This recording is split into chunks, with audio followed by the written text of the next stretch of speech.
ओम नमो भगवते वासुदेवाय नमः।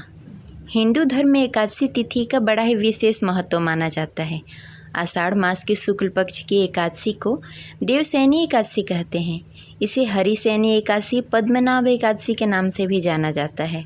माना जाता है कि इसी एकादशी के दिन से भगवान विष्णु 4 माह की योग निद्रा में चले जाते हैं और देव उत्थानी एकादशी के दिन भगवान विष्णु को उठाया जाता है।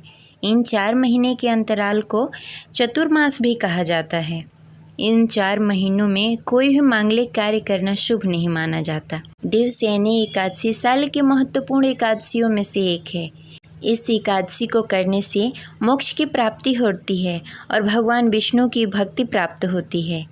इस साल 2023 में देवशयनी एकादशी 29 जून दिन गुरुवार को मनाया जाएगा। चलिए सुनते हैं देवशयनी एकादशी की व्रत कथा। आप सभी का स्वागत है घर में भॉइस चैनल में। इस वीडियो को अंत तक जरूर देखें।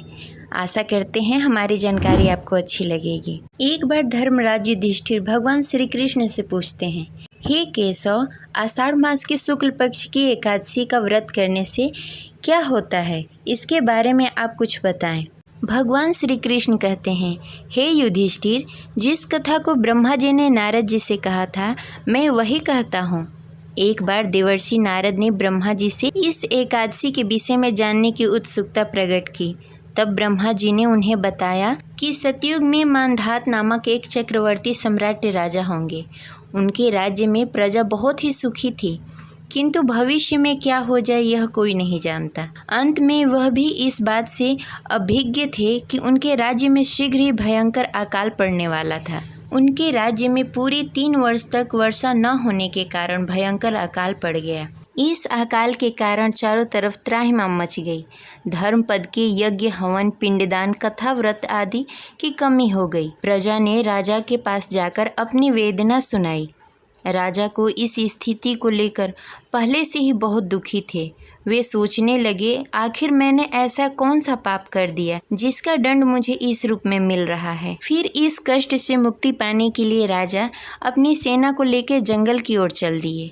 वहाँ विचरण करते करते एक दिन ब्राह्मण के पुत्र अंगिका ऋषि के आश्रम में पहुँचे और उन्हें साष्टांग दंडवत प्रणाम किया। फिर ऋषिवर ने उन्हें आशीर्वाद प्रदान किया और कुशलता पूछा। फिर जंगल में विचरण और अपने आश्रम में आने का प्रयोजन पूछा।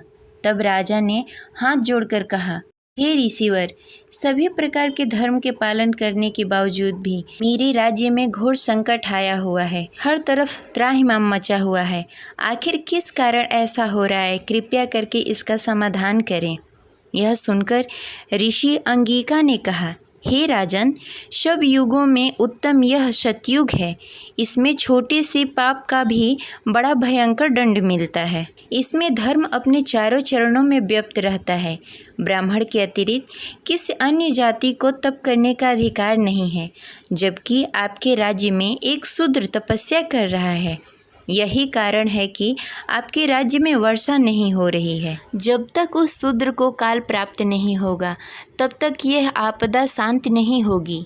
यह आपदा तभी शांत होगी जब उस शूद्र को मारा जाएगा। लेकिन राजा का हृदय एक निर्दोष शूद्र तपस्वी को मारने को तैयार नहीं हुआ। उन्होंने कहा, हे देव, मैं उस निर्दोष मानव को क्यों मारूं? यह बात मेरा मन स्वीकार नहीं करता। कृपा करके आप कोई और उपाय बताएं। महर्षि अंगिका ने बताया, आषाढ़ मास के शुक्ल पक्ष की एकादशी का व्रत करें।